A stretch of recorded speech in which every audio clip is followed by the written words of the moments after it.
Changing Lanes, the official podcast of BMW. Welcome to this episode of Changing Lanes, the official podcast of BMW. My name is Jonathan, tech geek, fan of fun facts, and speed freak with cars and the internet. And I'm Sarah, road trip junkie, carpool karaoke queen, and fan of driving with the top down. Hey, Sarah, you know what boggles my mind? No idea, Jonathan. I'm kind of afraid to ask, though. It's time travel. Time travel? Seriously, there are all these movies about time travel and theories and ideas, and truly, it keeps me up at night wondering if it's actually possible. Nah, I don't think it's possible. Well, at least not yet. But, what if we thought about something more tangible, like the latest trends that emerge on the market? There has to be at least some future thinking going on there, right? Exactly, right. Okay, well, that really fits with today's podcast because we're going to be talking about 5 trends in urban mobility.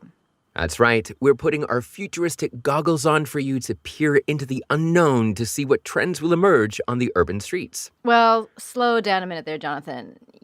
To be able to see into the future, especially when it comes to trends, you first have to take a look back into the past. So, for example, let's look at London in the year 1800. Oh, wow. This sounds like a history lesson. Yeah, listen up. So, London was one of the 3 largest cities in the world, and it managed to break through the 1 million population mark. A dense network of railway lines allowed commuters from the surrounding areas to work in the city center. So that means areas that were once rural now merged with the city. But in the center, horse-drawn carriages were creating traffic jams in the streets. After all, that was the main means of transportation back then.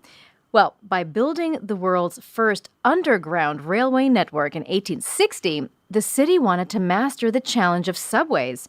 And only 40 years later, in 1900, London, with its roughly 6.7 million inhabitants, was by far the largest city in the world. Okay. All right, now I gotcha. So seeing the trends that happened in the past, like in this instance with London transforming from horse-drawn carriages to the London Underground, and along with its population increase of almost 7 times within 40 years, we can now predict the future trends more accurately, right? Precisely. Awesome. Okay, so now let's jump cut to the present moment. So with over 500 megacities worldwide, now a megacity means it has more than 10 million people. So with over 500 megacities worldwide, nowadays, a network of underground trains, that's not enough to free up traffic jams and lower the number of cars on the roads. And let's not even talk about the noise and the pollution that they bring. Well, here's the good news. There are promising trends and solutions for the urban mobility of tomorrow. So here are our 5 trends in urban mobility. Let's start with trend number 1, which is e-vehicles, so electric vehicles. They'll improve urban mobility with a buzz. We all know how regular combustion engines are just not good for the environment. But with electromobility, the future is looking bright with better air quality. Exactly. Now, this quiet, buzzing development can make a crucial contribution to the environment and also the cities that we live in. So take Amsterdam for an example. If you buy an electric vehicle in Amsterdam, but you might not have your own parking spot with an electricity connection, the city of Amsterdam will build you a public charging station nearby for free. They started with 300 charging stations in 2011, but the number has already grown to 2,400 by 2018. And the charging station network is expected to swell to 4,000 electricity points. That sounds a bit similar to London in the 1800s. Yes, it does. Well, battery-powered vehicles are already able to travel several hundred kilometers. That's a big improvement from just a few years ago. And the expansion of the charging station infrastructure in cities around the world is progressing fast. So you could say Amsterdam set that trend. Yeah, there you go. So moving on to trend number 2, car sharing instead of ownership.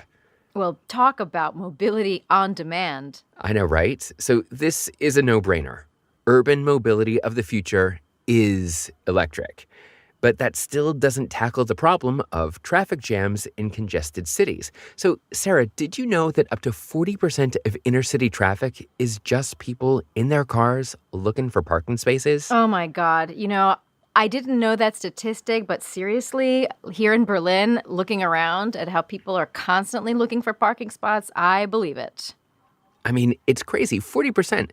Just the other day, I was delivering a potted plant to a friend's house, and it's this big potted plant, and she has a better green thumb than I do. This plant was dying, and she was wanting to take care of it. So I needed my car to transport this huge plant. Now, the drive to her house took 5 minutes. The search for a parking spot took 30. It was ridiculous. I was getting so upset. So if people start to share cars, this means two things. Number one, fewer parking spaces are required, and number two, urban mobility improves. And how about this fun fact? At the end of 2011 in Europe, there were only 700,000 car-sharing users. It's estimated that by the end of 2020, there will be around 15 million. Wow, that's a lot of people. Car sharing definitely sounds like a trend, especially for younger drivers who value mobility over car ownership. And Jonathan, car sharing is just so easy to access using an app. You just find the closest car sharing vehicle, book it, and you're ready to go.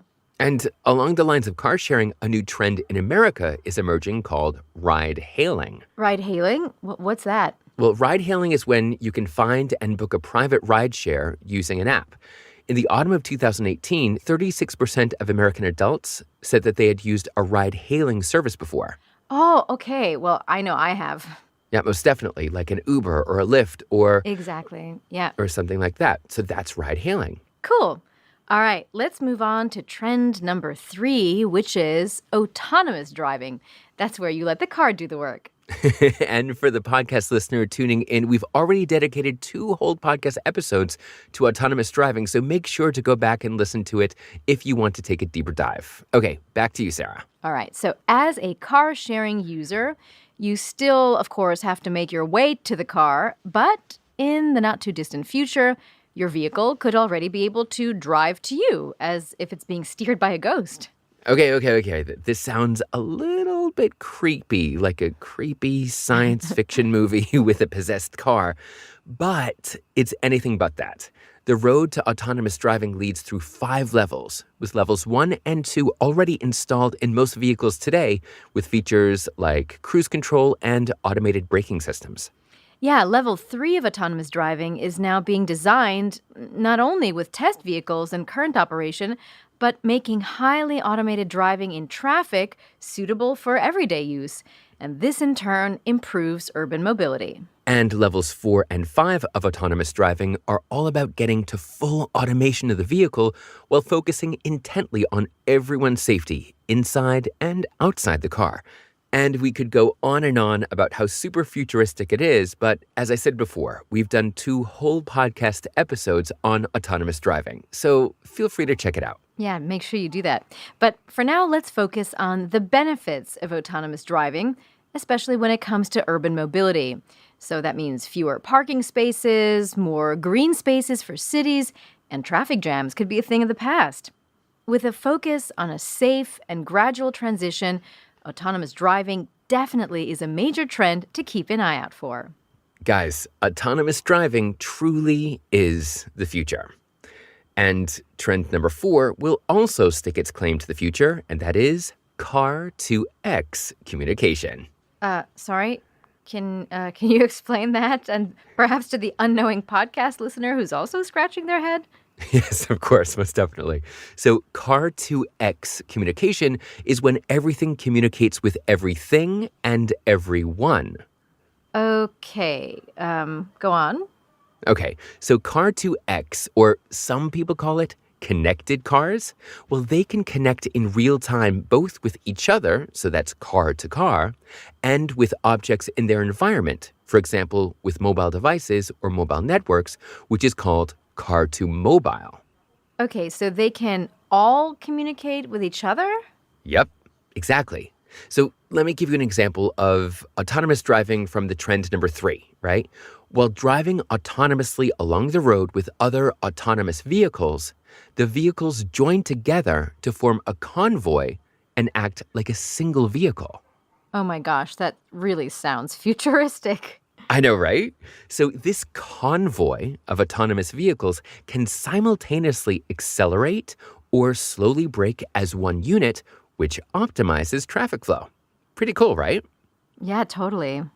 And already today, certain models can interact with other vehicles or objects from their environment, like when you get an alert saying, traffic jam ahead, or careful, black ice ahead. Like we've all gotten those notifications.